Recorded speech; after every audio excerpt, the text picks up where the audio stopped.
자, 일단은 이제 우리가 그 데이터 스케일링에 대해서 한번 살펴볼 텐데요. 자, 이제 스케일링. 자, 스케일링이라고 하는 건 이제 영어로 스케일이, 스케일이 이제 단위, 척도가 되죠. 그 척도의 단위를 달리한다라고 해서 이제 데이터 스케일링이라고 얘기를 합니다. 그러니까 연속형 자료 같은 경우에는 해당이 되는데요.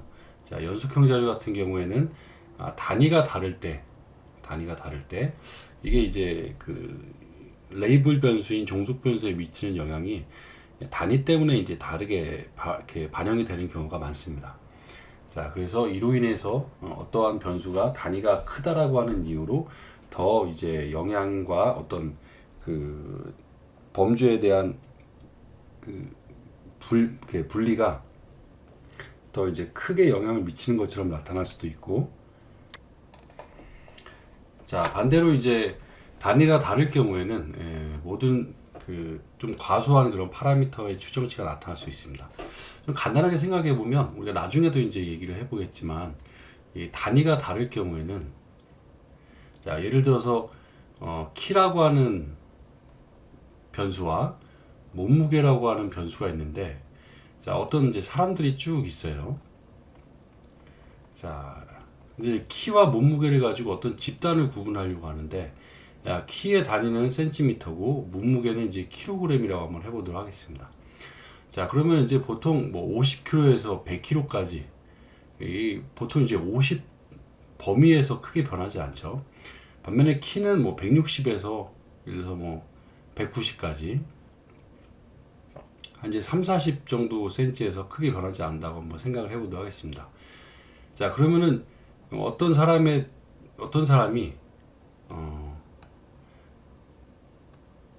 다른 사람과 이 뭔가 관련이 있는지 차이가 있는지 이런 걸 이제 분리를 하는데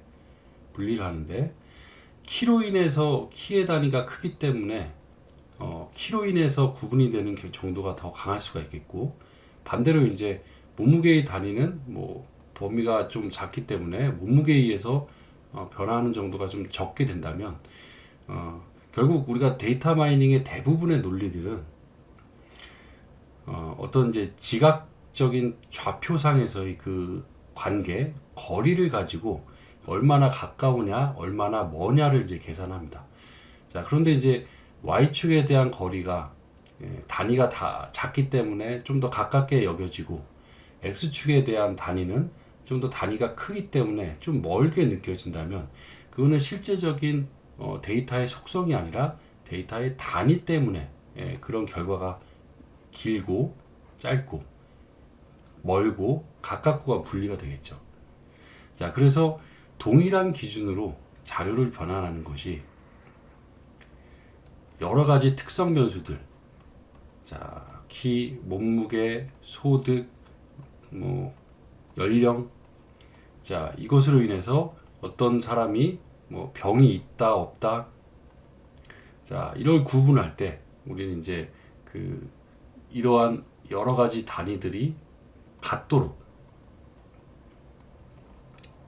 조정을 하는 그런 과정이 바로 이제 데이터 스케일링 과정이라고 할 수 있습니다.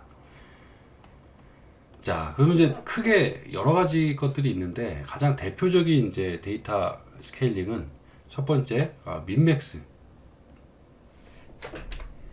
자, 첫 번째로 이제 민맥스가 가장 이제 대표적이고요. 자, 그리고 두 번째로 이제 스탠다드아이즈, 표준화가 역시 이제 주로 많이 쓰입니다. 자, 민맥스라고 하는 방법과 표준화하는 방법. 이제 먼저 표준화를 보면, 자, 이제 공식을 잘 들여다보면 이렇게 말로 한번 풀어보죠. 어떤 단위의 표준 편차. 자, 표준 편차를 가지고 각각의 자료에서 그 자료의 평균을 뺀 그런 이제 공식을 가지게 됩니다. 이거 혹시 이제 고등학교 때 수학을 좋아했던 분들은 지점수라고 하는 통계 파트에서 나오죠. 지점수라고 하는 그런 점수를 구하는 공식이었어요. 자, 이렇게 되면은 모든 자료가 평균이 0이 되고, 자, 그리고 표준 편차가 마이너스 1, 플러스 1 1표준 편차 안에 대부분의 자료가 몰려 있는 자, 그러한 자료의 형태로 변환이 됩니다. 어떤 자료든 간에 그 단위가 뭐 몇 억, 몇십억, 몇백억의 매출이든 아니면 몇 킬로그램, 몇 센치의 어떤 키와 몸무게의 자료든 간에 자기의 표준 편차를 가지고 각각의 자료와 그 자료의 평균을 빼게 되면 모든 자료가 이렇게 표준화가 되죠. 자, 이 통계에서 이거 되게 중요한 의미입니다. 자, 어떤 자료든 간에 그거를 자기 자료에 이 표준 편차로 나눠준다. 자, 표준 편차로 나눠준다. 자, 라고 하면은 그 단위는 무조건 0과 1에 그러니까 평균이 0이고 1 표준 편차가 플러스 마이너스 1인 그런 자료로 되게 됩니다. 상당히 통계에서는 이 표준화 작업을 상당히 이제 중요시 여기죠.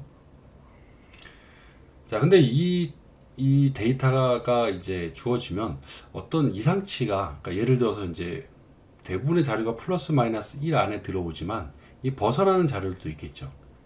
그러니까 예를 들어서 마이너스 4 혹은 플러스 8 아주 극단치에 있는 그런 자료들도 존재할 수 있습니다. 자, 그래서 보통 이제 너무 큰 값이나 너무 작은 값이나 이런 값들이 이제 표준화 과정에서 나타날 수 있죠. 그리고 이제 0을 기준으로 하기 때문에 마이너스의 값과 플러스의 값이 나타날 수 있는 그런 특성들이 있습니다. 자, 그러나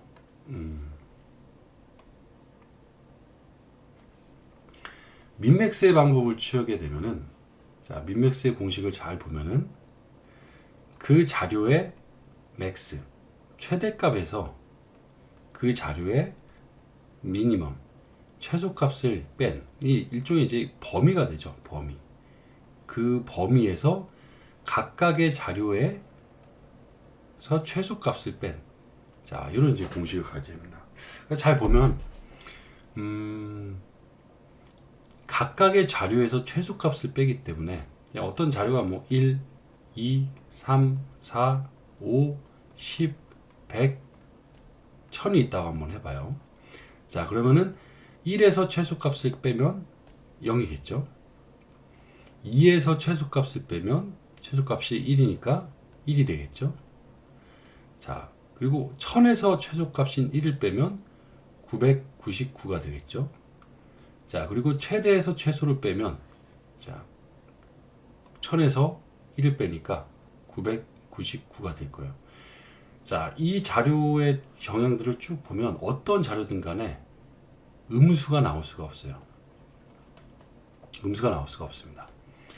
왜냐하면 각각의 자료에서 최소값을 뺀다면 이거는 무조건 0 이상이기 때문에 그리고 최대에서 최소값을 빼면 당연히 이것도 0 이상이기 때문에 당연히 모든 자료가 이 자료는 0보다 같거나 큰 값을 가지게 됩니다. 자, 근데 이제 잘 보시면 만약에 이제 그 2다 라고 하면은 999분의 2가 돼요.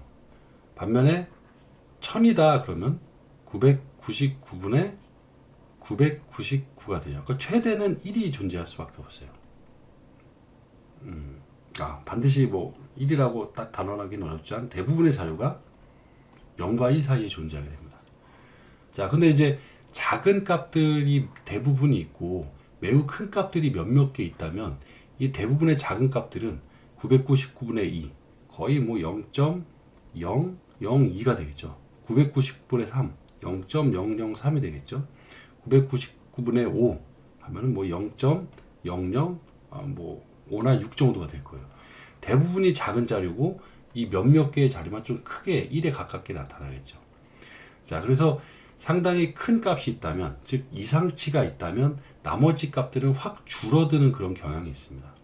그래서 이 두 가지의 각각 장단점이 있는데 정리하면 민맥스는 대부분의 자료가 0과 1 사이에 안정적으로 취해지기 때문에 요게 이제 나중에 우리가 그 머신러닝을 넘어서 딥러닝을 공부하시는 분들은 딥러닝에서는 이제 스탠다드라이즈드보다는 민맥스를 훨씬 더 선호하는데 그 이유는 깊은 여러 가지 그 연결의 가중치를 구할 때 이 범위가 딱 정해져 있기 때문에 너무 크게 튀거나 너무 작게 튀는 그런 이제 과소 추정과 과대 추정 뭐 이런 과정들이 좀 가능성이 줄어들어요.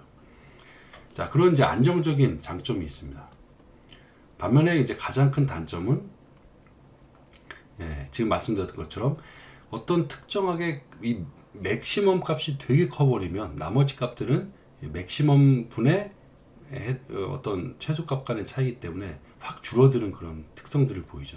그래서 단점은 이상치가 한두 개 있다. 너무 큰 값, 한두 개가 있다. 그러면은 나머지 값들은 거의 판별이 안 되게 되게 작아지는 그런 경향들이 있습니다. 자, 반면에 이제 표준화 같은 경우에는 이 위의 장단점이 조금 이제 바뀌게 됩니다. 이 장점은 평균이 0이고 플러스 마이너스 1의 대부분이 이제 수렴이 되기 때문에 이 자료들은 이상치가 있다 하더라도 뭐 어느 정도는 민맥스에 비해서 상대적으로 조금 더 경향들이나 이런 차이들이 나타날 수 있다는 거고요. 단점 같은 경우에는 이 범위가 너무 커요. 그러니까 예를 들어 무한대 마이너스, 이론적으로는 무한대 마이너스부터 무한대 플러스까지 존재할 수 있는 가능성이 있습니다.